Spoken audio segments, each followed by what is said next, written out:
पैसे के बारे में हमारी सोच, क्या सच में यही हमारी पूरी फाइनेंशियल कहानी तय करती है?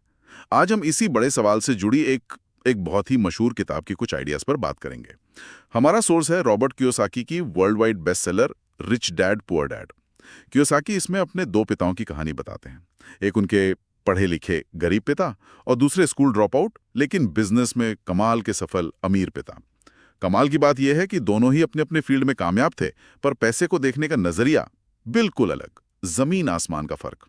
तो आज की इस बातचीत का मकसद है कि इन दो अलग नजरियों से निकले कुछ कुछ बेसिक लेकिन सोचने पर मजबूर करने वाले सबक समझें। तो चलिए शुरू करते हैं। सबसे पहला और शायद सबसे बड़ा फर्क तो उनकी बेसिक सोच में ही था पैसे को लेकर। एक पिता कहते थे पैसे का मोह ही सारी बुराई की जड़ है। हाँ, और दूसरे पिता क्या कहते थे कि पैसे की कमी सारी बुराई की जड़ है।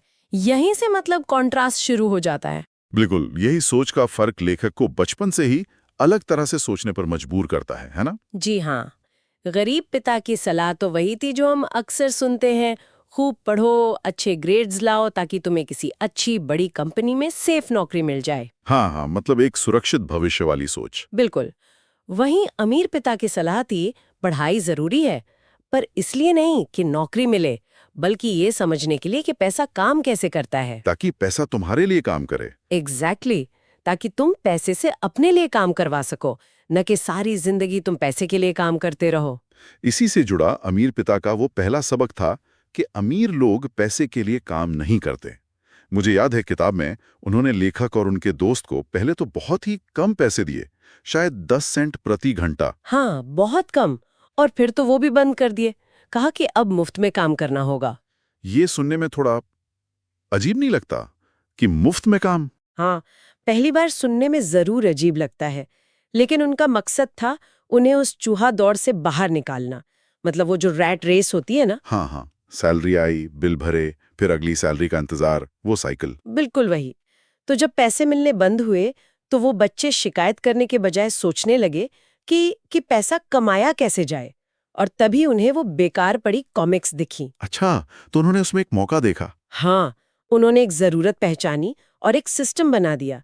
एक छोटी सी कॉमिक बुक लाइब्रेरी शुरू कर दी, जहां दूसरे बच्चे आकर पैसे देकर कॉमिक्स पढ़ सकते थे। अरे वाह, मतलब वो वहां मौजूद हो या ना हो, पैसा आ रहा था। बिल्कुल सही। उन्होंने पैसे के लिए काम नहीं किया, पैसे को अपने लिए काम पर लगा दिया।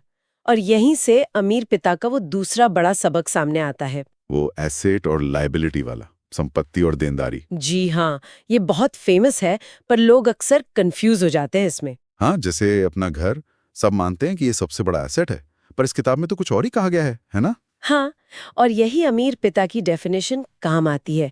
बहुत सिंपल रखी उन्होंने। संपत्ति यानी एसेट वो है जो आपकी जेब में पैसा डालती है। और लायबिलिटी? लायबिलिटी यानी देनदारी वो है जो आपकी जेब से पैसा निकालती है। अमीर लोग एसेट्स जमा करते हैं, जबकि मिडिल क्लास अक्सर लायबिलिटीज खरीदता है और सोचता है कि वो एसेट्स हैं। जैसे कि घर, अगर हम उसमें रह रहे हैं तो। उनके नजरिए से अगर आपका घर आपकी जेब से लगातार पैसा निकाल रहा है, जैसे लोन की किश्तें, मेंटेनेंस का खर्चा, प्रॉपर्टी टैक्स, तो वो एक लायबिलिटी है। ओह, संपत्ति वो होगी जो आपको किराया दे या जिसकी वैल्यू बढ़ रही हो और आपके कैश फ्लो को पॉजिटिव रखे। अमीर पिता का तो ये भी मानना था कि अगर आपका घर ही आपका सबसे बड़ा इन्वेस्टमेंट है, तो आप शायद मुश्किल में हैं। ये तो सोचने का पूरा तरीका ही बदल देता है। तो इसका मतलब ये हुआ कि अच्छी सैलरी वाली जॉब होना या महंगा घर होना ही काफी नहीं है। अमीर पिता के हिसाब से बिल्कुल नहीं। उनका जोर था फाइनेंशियल लिटरेसी पर, मतलब पैसे की समझ।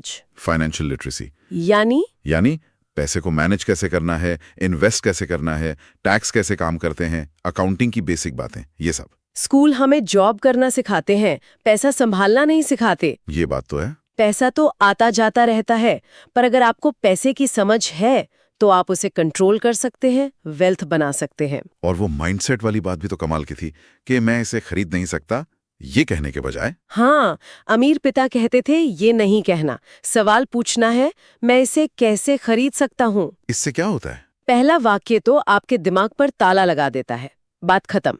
लेकिन दूसरा सवाल वो आपके दिमाग को दौड़ाता है, सोचने पर मजबूर करता है, रास्ते खोजने के लिए। अच्छा, ये दिमाग की कसरत जैसा है। हाँ बिल्कुल, ये मेंटल लेजीनेस से बचाता है।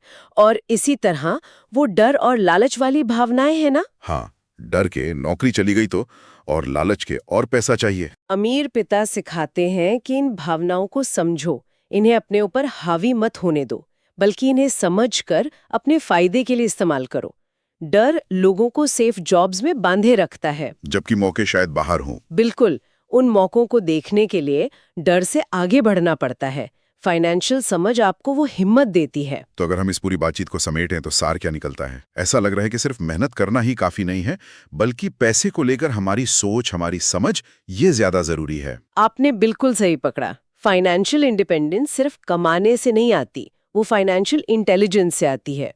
और ये कोई स्कूल की डिग्री नहीं है जो एक बार मिल गई और खत्म। मतलब ये लगातार सीखते रहने वाली चीज है। जी हाँ, ये कंटिन्यूअस प्रोसेस है। एसेट लायबिलिटी का फर्क समझना, पैसे से पैसा बनाना सीखना, अपने डर को काबू में रखना, मौके पहचानना, ये सब उसी फाइनेंशियल विजडम का हिस्सा है। वाकई बहुत कुछ है सोचने के लिए।